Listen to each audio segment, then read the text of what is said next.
大家好，欢迎来到秋月漫谈，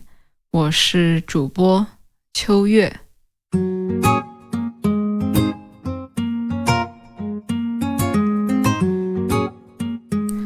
嘿，朋友们，大家最近怎么样呀？我给你说，我最近又迷上了一个游戏，名字叫做Oxygen Not Included， 中文名叫做缺氧。我大概玩了有2-3个月的时间吧，可能已经花了几百个小时在上面。那这一期我就想和大家聊一聊，为什么我认为这个游戏很有意思。在这一期内容里，你可能会听到很多你从来没有听过的单词，或者说这些单词可能在你的日常生活当中也不太会用到。这主要是这个游戏有自己的一个主题在里边，所以你也不用太担心说有很多单词你不理解。那说回这个游戏 Oxygen Not Included， 其实本质上是一个在外星球求生的游戏。也就是说，你需要在一个未知的星球内部来建立一个殖民地，建立一个 colony，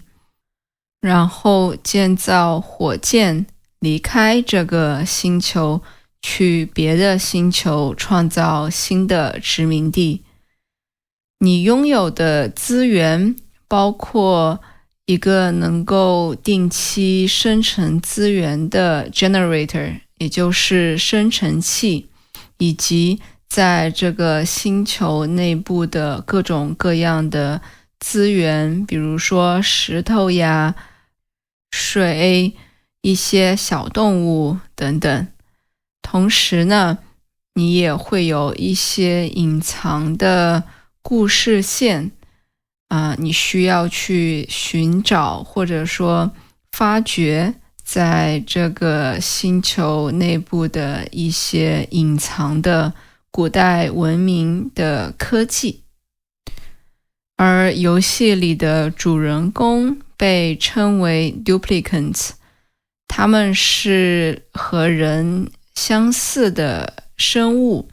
有着和人类一样的需求，吃喝拉撒，以及生活的环境和别人的关系等等。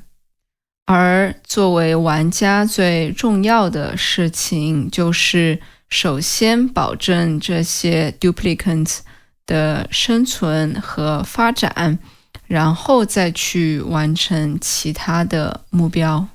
那为了保证他们的生存发展以及完成其他目标，有玩家的话需要从零开始，利用星球上的资源，以及去做一些研究，做一些 research， 建立一个所谓自循环的复杂系统。自循环就是 self-sustained， 也就是说你不需要外部的资源的输入，就能够保证这些 duplicants 的生存。那这个复杂系统内部又会有很多的小的复杂系统，比如说水循环系统、空气循环系统、吃的食物的生长的系统、电力系统等等。同时你还需要给每个 duplicant 去创造一个良好的生活环境，比如说自己的房间呀、休息的地方呀、公园呀等等。理论上来说呢，这个游戏没有尽头，虽然游戏里有设置一些成就，一些 achievement， 但是在达成这些成就之后，你还是可以继续这个游戏，只要你的 duplicant 还活着。有很多人非常夸张的花了好几千个小时在这个游戏上。那这个游戏为什么有趣呢？我觉得最大的一个原因就是这个游戏的复杂性。在 YouTube 上有很多关于这个游戏的视频，常常我会看到很多人评论说，如果你想在这个游戏里达成所有的成就，你需要有各种各样学科的硕士学位才行，因为你需要一定的科学上的知识才能够充分的发掘这个游戏里的一些隐藏的系统或者说成就。虽然这有一些开玩笑的成分在里边，但是这也在某种程度上反映了这个游戏的复杂程度。拿游戏里的电力系统作为一个例子，电力指的就是 electricity。那在游戏里有很多的机器都需要电力，需要 electricity， 比如说生成氧气比如说电灯，比如说做饭等等。在这个游戏里，电力是仅次于氧气和食物的第3重要的资源。那在 Oxygen Not Included 里边发电有好几种方式，比如说一开始你可以用人力发电，也就是让 duplicant 在一个轮子里跑，那你就可以发电。那进阶一点的呢，有用煤炭发电，也就是 coal generator。后面呢还有氢气发电 hydrogen generator， 天然气发电 natural gas 发电，还有用木头、用石油、用水蒸气和太阳能等等各种各样的方式。那发电只是电力系统里的一部分，电力的传输也很重要。比如说你需要有电池 battery， 你需要有transformer 变压器，还有各种不同的电线等等，以及在发电和传输过程当中会有热量的散失，也就是 heat， 所以你也需要去控制温度，以免别的比如说农作物的系统受到影响。这样一个复杂的系统只是Oxygen Not Included 里边众多的复杂系统当中的一个。那这样其实对于玩家来说是非常有挑战性的事情。我认为一个好的游戏应该能够达到随机性和玩家自己能力的平衡。那我认为这个游戏在这一点上就做得很不错。那从随机性的角度来说，这个游戏里有很多的元素是随机生成的，比如说星球的初始地图，比如说你生成的 duplicant 的技能等等。同时呢，在这个游戏里，你做的所有的决定在后期都会被无限的放大，就有点类似于蝴蝶效应的意思。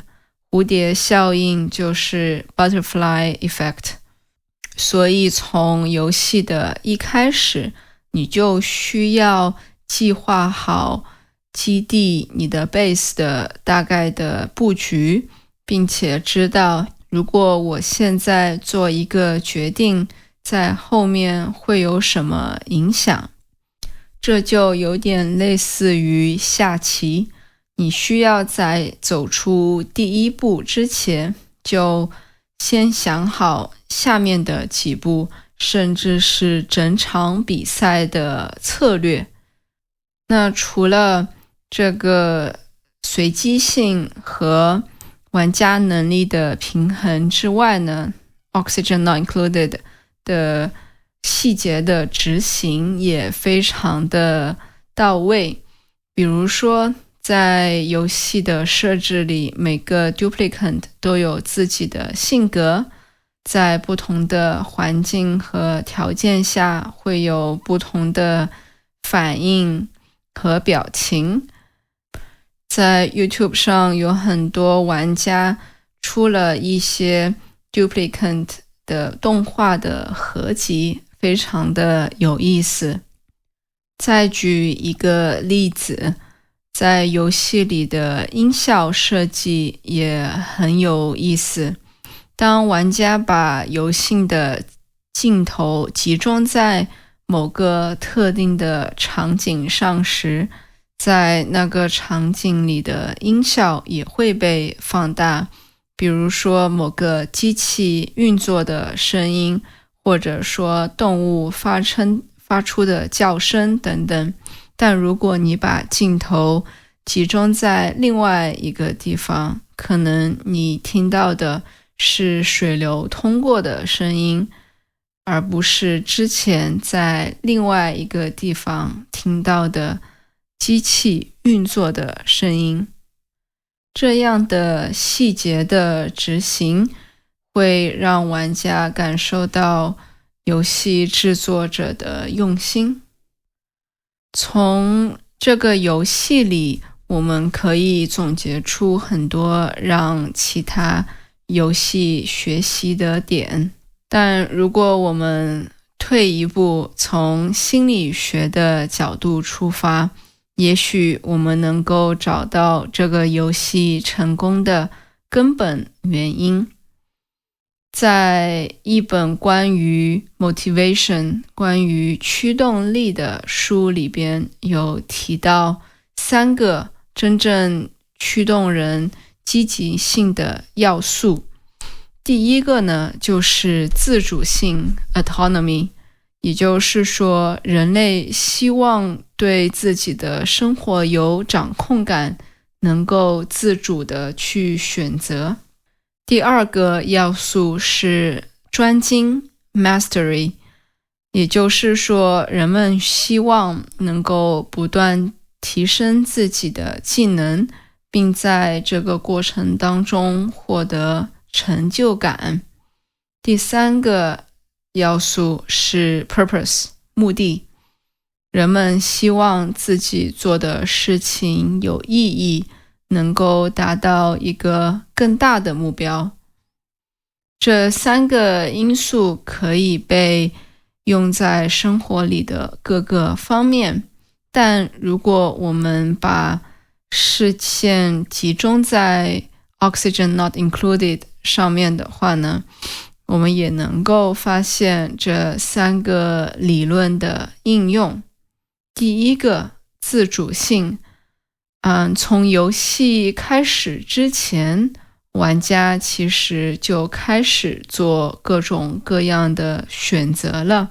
比如说，你可以选择你最开始的3个 duplicants 他们的个性和特长，你可以选择生成星球的特点等等。那第二个要素 mastery 专精的话呢，其实从我开始玩这个游戏到现在的几个月里边，我已经重新开始新的游戏好几次了。那每一次我都比上次做得更好，然后坚持的时间更长。也就是说，这个游戏的机制设计让玩家能够充分利用之前玩的经验，来让下一次游戏里自己的表现更好。那第三个要素也就是目的。那玩游戏嘛，本身没有所谓更伟大的目标，但是在这个游戏内部的目标设计其实很聪明。那首先游戏里有很多小的成就，比如说每一个 duplicant 都有自己的一张床，或者说地底下的艺术品之类很小的目标。但是在这个游戏里最重要的目标有2个。第一个就是建造一个家，也就是 Home Sweet Home。第二个目的是逃离这个星球 The Great Escape。为了完成这2个目标，玩家需要点亮几乎所有的技能树和研究树，并且需要积累大量的原材料。那这样的话就可以让玩家充分的体会游戏里所有的元素。所以从心理学的角度上来说，这个游戏是真正的驱动人们、驱动玩家去持续性的玩这个游戏。那沉浸式玩游戏的后果是什么呢？首先我的时间突然变少了许多，因为每天工作完了之后我就开始玩游戏，周末也在玩游戏。但除了这一点之外，我还是有一些别的收获的。在我玩了几百个小时之后，我还收获了一点，那就是对于复杂系统的认识。在这个游戏里的系统虽然已经很复杂了，但是相对于生活里的真正的复杂系统还是很简单。所以当我体会到自己去建立一个简化版的复杂系统时有多么的困难，我就更能够认识到现实里的复杂系统有多复杂。并且在我玩这个游戏之前，我会把生活里的很多复杂系统当作理所当然。比如说可能下水道系统或者电力系统，我之前根本就不会去过多的关注，除非有什么问题我需要去修理。但在玩了这个游戏之后，我才会注意到，有这么多复杂的系统，人们到底是怎么想出来这么复杂的系统的，以及他们是如何彼此配合，让我们的生活变得这么容易。所以在玩了这个游戏之后，我的这一点认识也是算是一个不错的收获吧。那最后我想聊一聊我对一个好的游戏的看法。我认为一个好的游戏可以是一件艺术品，是故事，是视觉、听觉、游戏机制等等多方面集合在一个东西上的这样一件艺术品。而一个好的艺术品可以激发出超越作品本身的体验。那对我而言，虽然在玩游戏的过程当中，我非常的开心，但是与此同时，我也得到了一些别的东西，那就是对于复杂系统的认识。所以从这一点上而言，我认为 Oxygen Not Included 可以被称为一件艺术品。你是怎么认为的呢？你认为一个好的游戏可以成为一件艺术品吗？欢迎在留言里告诉我。那这一期的播客到这里就结束了，我们下期再见，拜拜。